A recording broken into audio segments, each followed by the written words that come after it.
All right, so Boris Johnson is he really shook the entire world when he came out with that speech, and he did away with mandates and masks and everything, and wow, what a statement that he made. He also probably saved his political career at least for a week or two, or maybe Yes. 3 or 4, who knows. But now you have the news that he's under police investigation, I guess, because Yeah. of the Partygate scandal. Is that correct? Are the police now investigating the Prime Minister of the UK? And I have to ask you this burning question that I have is: are the elite kind of taking it out on Boris? In other words, this payback for the fact that he blew apart their entire Great Reset plan. I Well, of say course that they. kind of tongue in cheek and a little bit, but I'm also serious as well. I mean, are they mad and saying, you know what, you screwed us with our Great Reset, so here's a police investigation? Well, of course they are. I mean, first of all, the police are investigating Boris. I mean, this isn't directly Boris that they're investigating. They're investigating all these parties on the grounds that they broke the lockdown regulations. But if they're investigating the parties, then that by extension means that they are investigating Boris. And this is all happening at the same time, of course, that we have the civil servant Sue Gray, who's carrying out in parallel her own investigation. And you have to ask yourself, who leads these organisations? Well, Sue Gray is a civil servant, apparently rather steely character. The civil service is overwhelmingly Remain. It is highly hostile to Boris Johnson.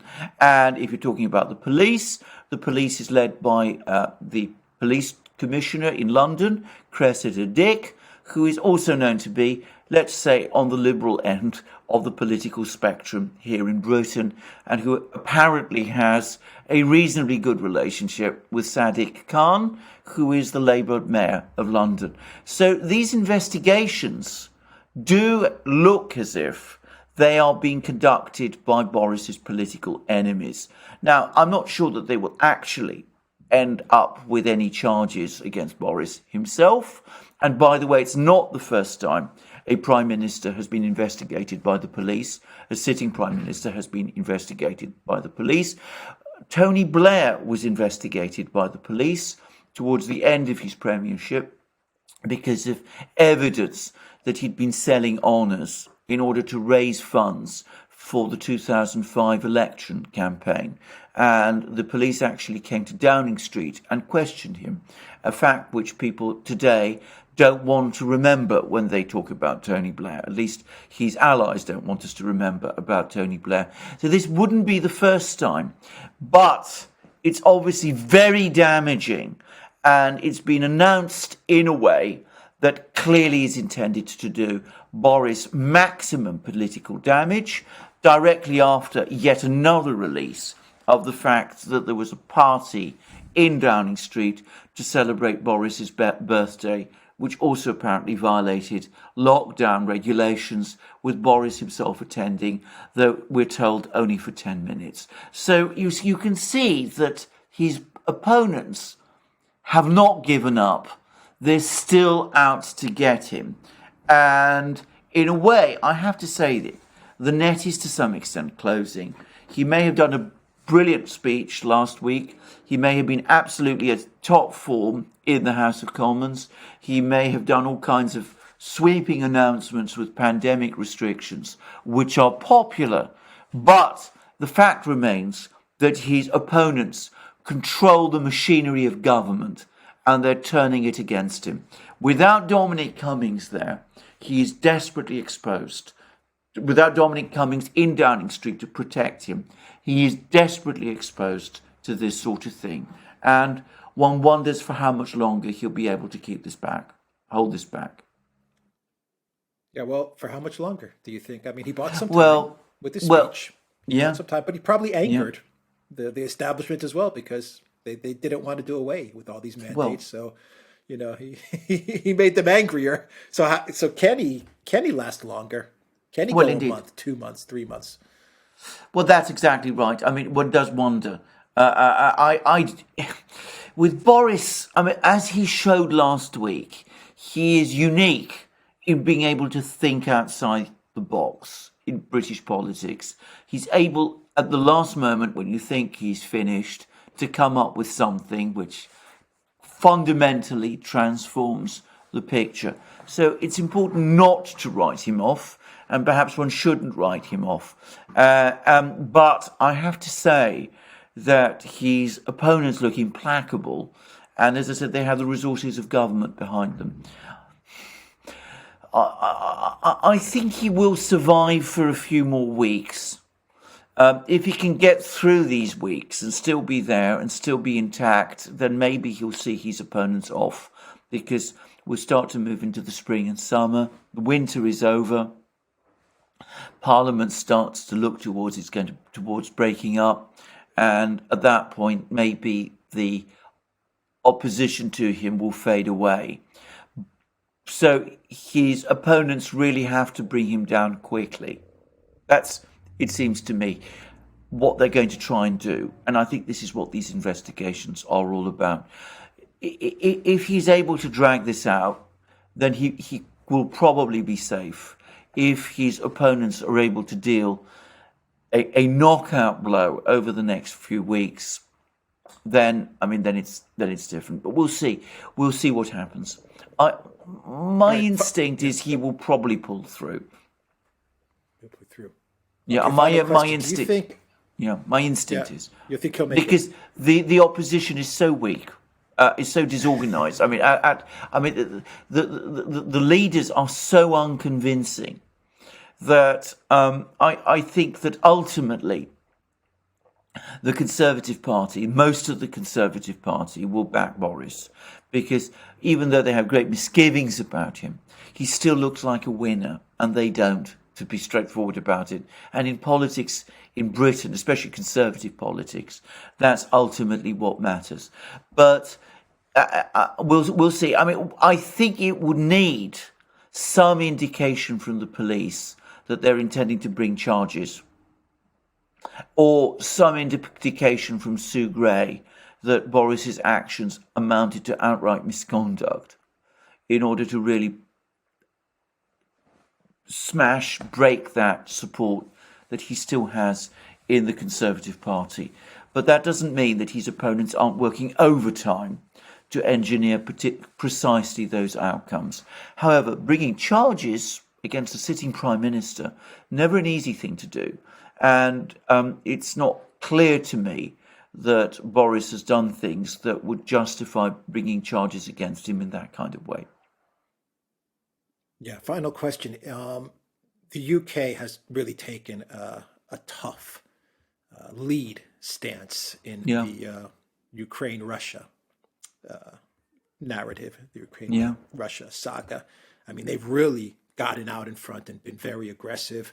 Yeah. They've really been talking up the war and the weapons and the sending of troops, and we got to fight Russia. And Boris has made some very, very crazy, outlandish statements with regards to Russia and to fighting Russia. Do you think, I'm not saying all of it, but do you think a part of this has to do with perhaps Boris's team saying, you know what, yes, we have to do what the U.S. tells us here. Yeah. Yes, we're going to support Biden. And yes, we're going to bash Russia and provide weapons. But Boris, this can also serve as a good distraction from your Partygate scandal. And maybe it will muddy the waters. Maybe it will muddy the waters with other people in the Conservative Party who'll say, you know what, maybe it's not such a good time to get rid of Boris now, given the fact that we may be heading into a war, in Europe. Do you think there's some sort of calculus there to say, let's use what's going on in Russia and Ukraine to buy us that month or two that we need? Indisputably, that is part of the agenda. And that isn't just you who thinks that. It is the Ukrainians as well. It's very interesting because Boris came along and he gave this extraordinary speech in which he said that the Russians are preparing this lightning strike on Ukraine, and they're going to take Kiev, and they've got 60 maneuver groups ready to launch this offensive. And then within hours, the Ukrainian Defense Minister, Reznikov, came out and said that there are no Russian maneuver groups ready to launch this strike on Ukraine. In other words, he was directly contradicting what Boris said. He actually explicitly repudiated Boris's account, and another Ukrainian official, Danilov, who is in charge of Ukraine's Security Council, the Secretary of Security Council, he actually said that all this talk that's going on about a crisis and about an imminent war is connected to political crises in some Western countries. And I've no doubt at all that he had Britain in mind, or at least to some extent Britain in mind, also the United States, no doubt. But so the Ukrainians feel that Boris is using their problems in order to strike a Churchillian pose to make it seem like Britain is punching above its weight, to make it seem that he's the Prime Minister in charge at a time of emergency, and that's why the Conservatives need to rally behind him. Now, that's pretty cynical. I think Boris does work sometimes in pretty cynical ways. I'm pretty sure he's playing it out for all it's worth. He's sending, by the way, both his foreign minister and his defense minister to Moscow in mid-February for talks about what precisely, I have no idea. But again, it gives all this impression of drama and action. Britain sending light weapons, Britain coming up with all these statements, Britain sending its top officials to Moscow. All of this showing Boris again as, the great foreign policy war leader, the Churchill of today. And I think it's entirely intended to help him through these next couple of weeks and next couple of months.